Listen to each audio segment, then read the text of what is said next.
हरिओम। कैसे हैं आप सब? आशा करती हूँ आप सब अच्छे होंगे। तो शुरू करते हैं आज का सत्संग। ओम सतगुरु नमः।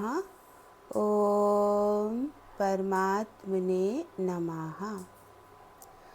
योग।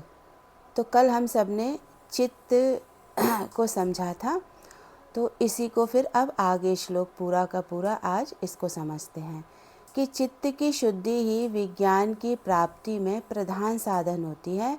विज्ञान के द्वारा ही ऋषियों ने पर ब्रह्म को जाना है। तो चित्त की शुद्धि, अब पीछे जितना चला उतने प्रोसेस होते हैं एक मनुष्य के माइंड में, है ना, यानी कि उसकी बुद्धि में, उसके मन में।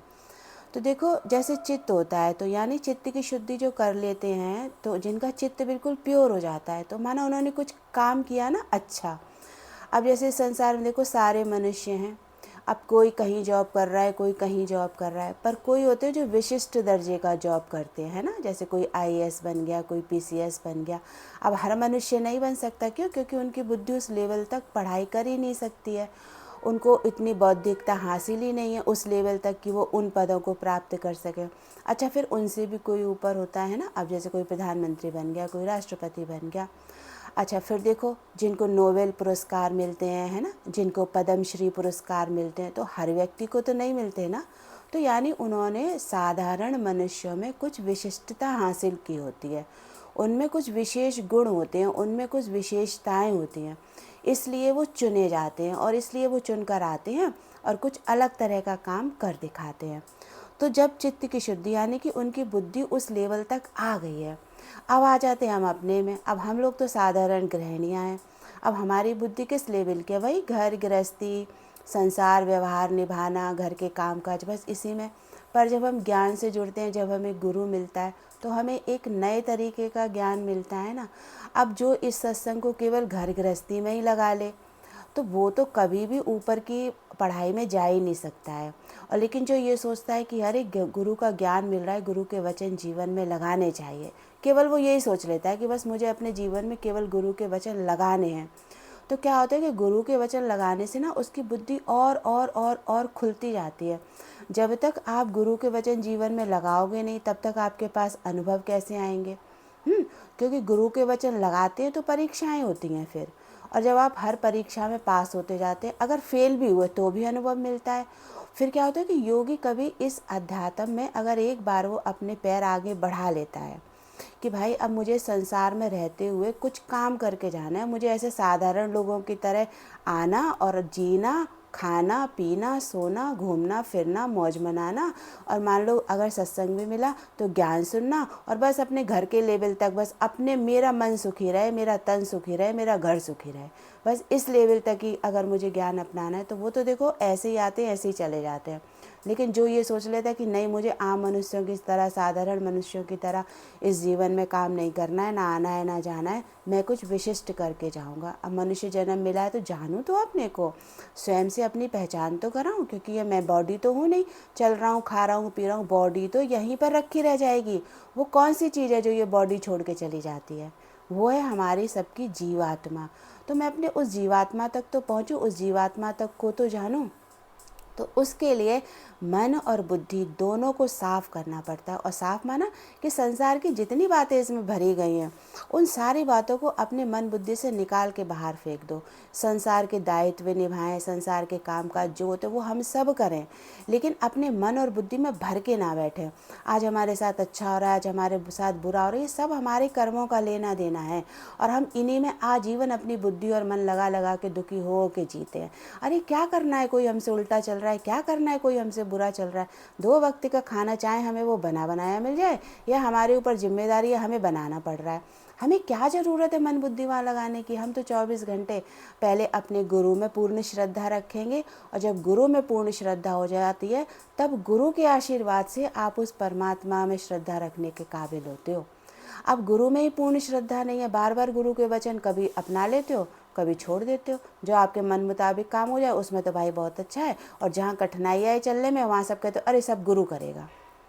तो गुरु नहीं करेगा। गुरु तो बैठा है इसलिए कि तू जल्दी जल्दी से मुझ में पूर्ण श्रद्धा मुझ में रख, और मुझ में पूर्ण श्रद्धा प्राप्त करके तू मेरा आशीर्वाद प्राप्त कर, और उस आशीर्वाद से फिर तुझे एक अलौकिक ज्ञान की प्राप्ति होगी।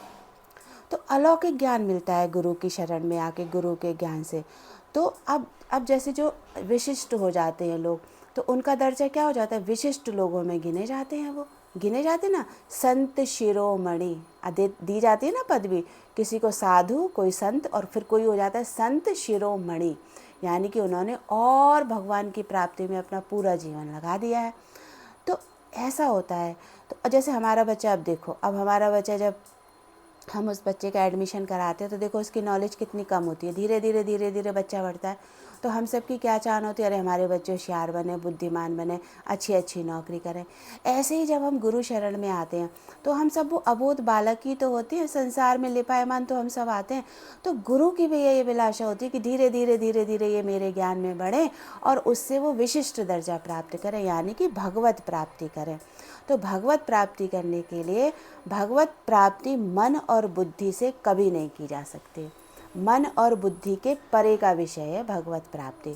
तो जितना जितना मन और बुद्धि इस संसार से हटाते जाएंगे, उतना ही उतना हम इस परमात्मा के विज्ञान को जानते जाएंगे। परमात्मा का विज्ञान देखो हम हैं और हमारे ही अंदर छुपा हुआ है। इसी विज्ञान तक तो पहुंचना है हमें। जैसे हम सब अपने सत्संग में उदाहरण सुनते हैं ना, कि सोने की तिजोरी थी और वो बाप, उसके पिता मृत्यु को प्राप्त हो गए और उन्होंने कहा कि तिजोरी, अब बच्चे को पता ही ना चले तिजोरी सोने की कहाँ है, वो तो काली है, कहाँ सोने की तिजोरी है। जब गुरु के पास गए तो गुरु ने कहा तुम अपनी तिजोरी को, वो गंदी हो गई है, उसको घिसो और तब वो सोने की है। जब उसने उस तिजोरी को घिसा, साफ़ किया, तो वो सोने की तिजोरी थी। ऐसे ही हमारी बॉडी है, जो काम, क्रोध, माया, लोभ, मोह, इच्छा, वासनाएं, इनसे हमारी पूरी बॉडी क्या है, परते ही परते तो जमा है इस पे गंदगी की। और जब ये गंदगी हम गुरु के ज्ञान से जैसे जैसे जैसे जैसे साफ़ करते जाते हैं, यानी कि देह अध्यास मिटाते जाते हैं, अपनी बॉडी की सत्ता को हटाते जाते हैं, भाई मैं कुछ नहीं हूँ, ना शरीर में लेके आया था, ना शरीर में लेके जाऊँगा, सब यहीं पे पड़ा रह जाएगा। तो आखिर ऐसी कौन सी चीज़ है जो मेरी बॉडी के अंदर मुझे चला रही है, मुझे उठा रही है, मुझे बिठा रही है, क्योंकि शरीर तो यहाँ धरती पर ही धराशायी हो जाएगा। तब वो सफाई होती है इस बॉडी में, मन की, बुद्धि की, है ना, और माया की, मोह की, सारी सफाई जब एक योगी करता जाता है तो वो अपने ही अंदर हृदय में उस जीवात्मा तक पहुंचता है। कहते हैं ना, कुंडली जागरण होता है। उसके बाद कुंडली जागरण होने के बाद भी बहुत प्रोसेस हैं इस साधना के। तो कुंडली जागरण हो कैसे, जब गुरु में ही पूरा मर मिट नहीं रहे हैं, तो कैसे कुंडली जागरण होगा बताओ। गुरु का ही आशीर्वाद पूर्ण रूप से नहीं ले पा रहे हैं। हमें बाहर संसार वालों की नज़रों में अच्छा बनने की ज़रूरत नहीं है। हमें बाहर दुनिया वालों की नज़रों में योगी और हम सत्संगी कहलाएं, इसका ठप्पा लगाने की ज़रूरत नहीं है। हम तो अपने अंदर से प्योर बने। बाहर वाले लाख हमें कुछ भी समझे, हमें बुरा बोलें, हमें भला बोलें, चाहे वो कुछ भी बोलें, पर अंदर की साधना प्योर होनी चाहिए। क्योंकि इस संसार ने ना साधुओं को छोड़ा, ना संत को, ना भगवान तक को नहीं छोड़ा, तो हमको आपको क्या छोड़ेंगे। अंदर की साधना में प्योरिटी से लग जाएं, और जितना अंदर की साधना में प्योरिटी से लगेंगे, गुरु के एक एक वचन पे मरना मिटना पड़ता है। गुरु से इतनी प्रीत करनी पड़ती है कि रातों की नींद हराम हो जाए, हर जगह गुरु गुरु गुरु दिखाई दे। ये नहीं कि खाली हम हरिद्वार चले गए, वहाँ पर बस हम उतनी देर हमें तल्लीनता है, हम लाइन में भी घंटे भर खड़े हैं, उठ भी रहे हैं तो भी गुरु गुरु, जा रहे हैं तो भी गुरु गुरु, दर्शन कर रहे हैं तो भी गुरु गुरु। वो दर्शन नहीं, वो सब मिथ्या ज्ञान है। आपको अगर इस ज्ञान में आगे बढ़ना है तो ये सब मिथ्या ज्ञान है। गुरु मेरे अंदर बैठा है, गुरु कहीं बाहर नहीं है, गुरु है मेरा ज्ञान, और उस ज्ञान से प्रीत करनी है हमको। और उस ज्ञान से जब प्रीत होगी तो गुरु से सांची प्रीत तो हो ही गई। अब हम क्या करते, गुरु की बॉडी से तो हमें बहुत प्रीत है, लेकिन वचनों से प्रीत नहीं है। इतने इतने ऊंचे स्थानों पर जाकर भी हम गुरु का वचन अप्लाई नहीं कर पाते, और ऊपर सीधी चढ़ते और सीधे नीचे फिसल के गिर पड़ते हैं। क्यों? इसीलिए क्योंकि हमने साधना सही तरीके से की नहीं है। तो जब हम अपने चित्त बिल्कुल शुद्ध कर लेंगे, अपने मन को बिल्कुल शुद्ध कर लेंगे, अपनी बुद्धि को, और चित्त के ये सारे के सारे रूपों में बिल्कुल अपने को फिट बना लेंगे, है ना, तब जा कर के हमारा गुरु हमें आशीर्वाद देता है।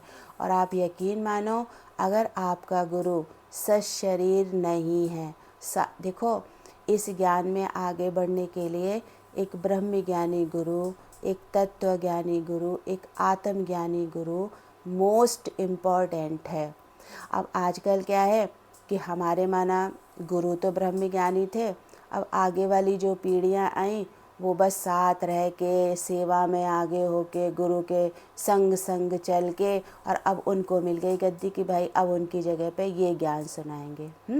तो अब वो भले उनमें वो क्वालिटी नहीं है कि गुरु माना क्या, गुरु होना चाहिए ब्रह्मज्ञानी, गुरु होना चाहिए आत्मज्ञानी, गुरु होना चाहिए तत्वज्ञानी, उनमें तीनों क्वालिटी नहीं है, अब वो गुरु बन के बैठे हैं।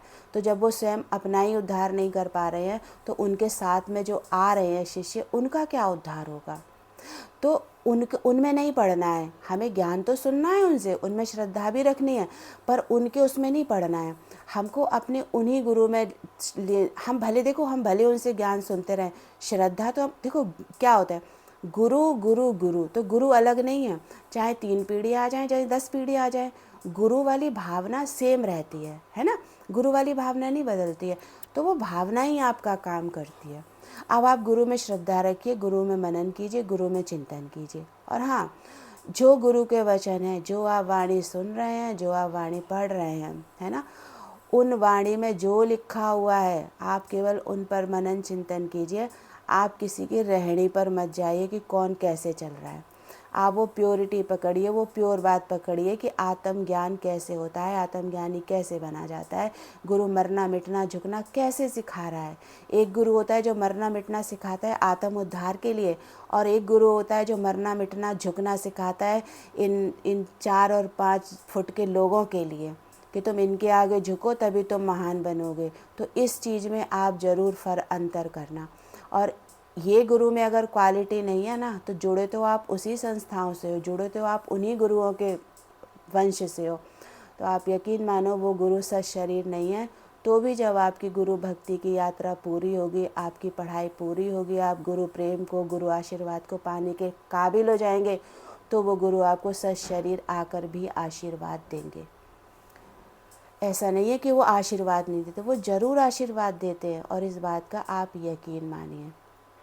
तो अब हमें सर्वप्रथम क्या करना है कि अपना मन बुद्धि इस संसार से हटा करके अपने चित्त को शुद्ध करना है। और चित्त जब हमारा शुद्ध हो जाता है, देखो ऋषि मुनि क्यों रहते थे बाहर, इसीलिए रहते थे कि वो प्रकृति की खुली हवा में रहते थे, ना उनके घर होता था, ना उनकी गृहस्थी होती थी, और साधारण जीवन व्यतीत करते थे, और अपना सारा का सारा जो समय है वो केवल और केवल परमात्मा के ध्यान में बिताते थे। और जब परमात्मा के ध्यान में बिताते थे, तो वो सब उन ऋषियों को पर ब्रह्म को जाना, उन सारे ऋषियों ने पर ब्रह्म को जाना है। किसने? जिसने विज्ञान को जाना है। और विज्ञान यही है कि तू देह नहीं, तू आत्मा है। सीधा सा विज्ञान है, देख लो। अब इस देह से आत्मा तक आने में सारा का सारा विज्ञान छुपा हुआ है। और इस विज्ञान को ना जानते हुए सारा का सारा हम विज्ञान क्या जानते हैं? बस घर गृहस्थी, सत्संग, आना जाना, दर्शन, गुरु प्रभु, सत्संग की नाना प्रकार की लीलाएं, नाना प्रकार के प्रपंच, इसी में पड़े रहते हैं।